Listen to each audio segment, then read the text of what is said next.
Very good morning dear students, Mohra steno class. Students, आज की dictation 7 minute की है जो 90 शब्द प्रति मिनट के अनुसार है। चलो शुरू करें आज की डिक्टेशन।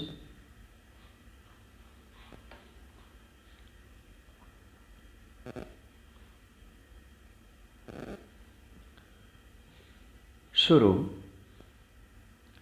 आध्यात्मिक साधना किसी वर्ग विशेष, धर्म, संप्रदाय या सिर्फ सन्यासी के लिए नहीं बल्कि सभी लोगों के लिए है।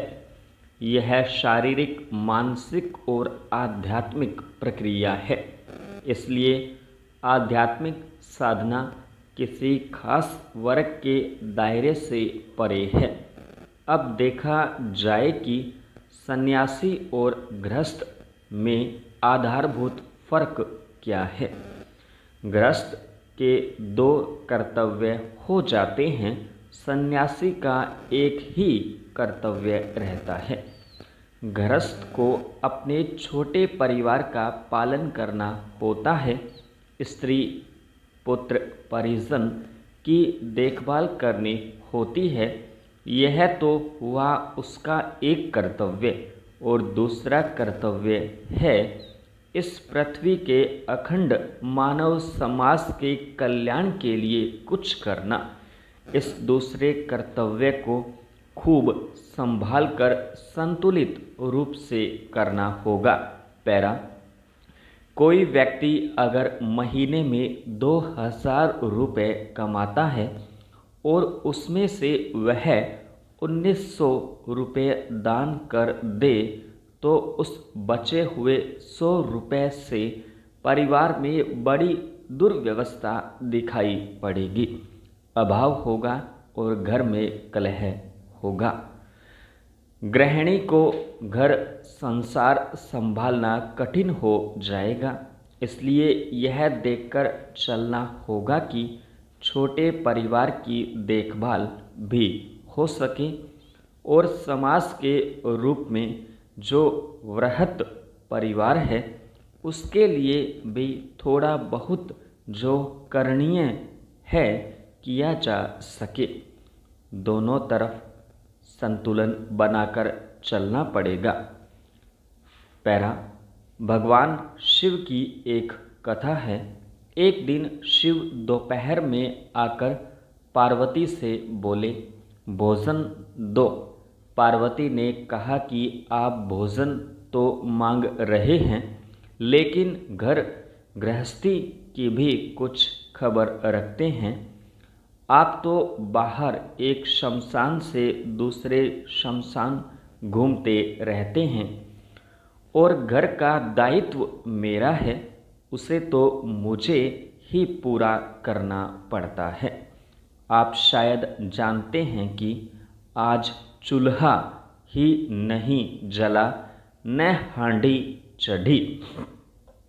आज भोजन नहीं बना क्योंकि घर में कुछ था ही नहीं, न चावल न दाल। जब आज रसोई नहीं बनी तो आपको भोजन कहाँ से मिलेगा। तब शिव ने कहा, बहुत दिन पहले मैं भिक्षा मांगकर बहुत सा चावल दाल लाया था, वह सब कहाँ गया। पार्वती ने उत्तर दिया, सब समाप्त हो गया है।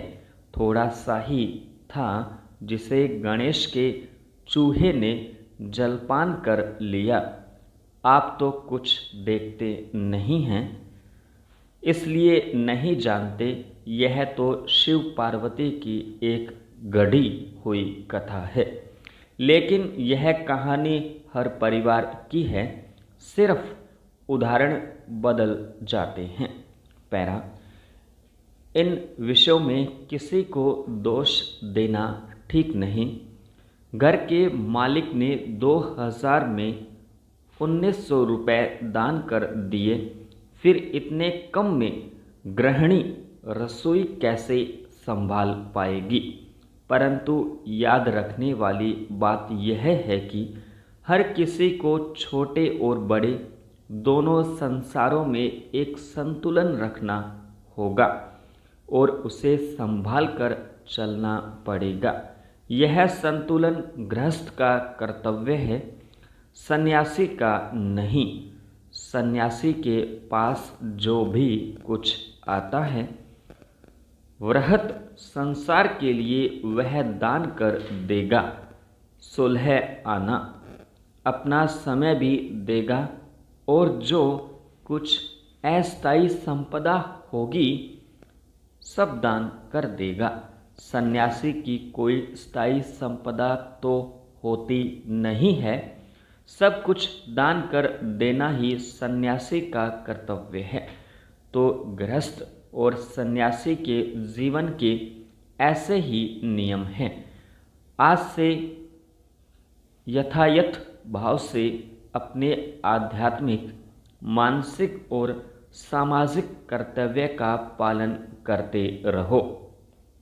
पैरा 1918 की बात है, इंदौर में हिंदी साहित्य सम्मेलन हो रहा था।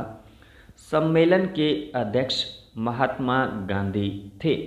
डॉक्टर राजेंद्र प्रसाद भी इसमें भाग लेने इंदौर पहुँचे।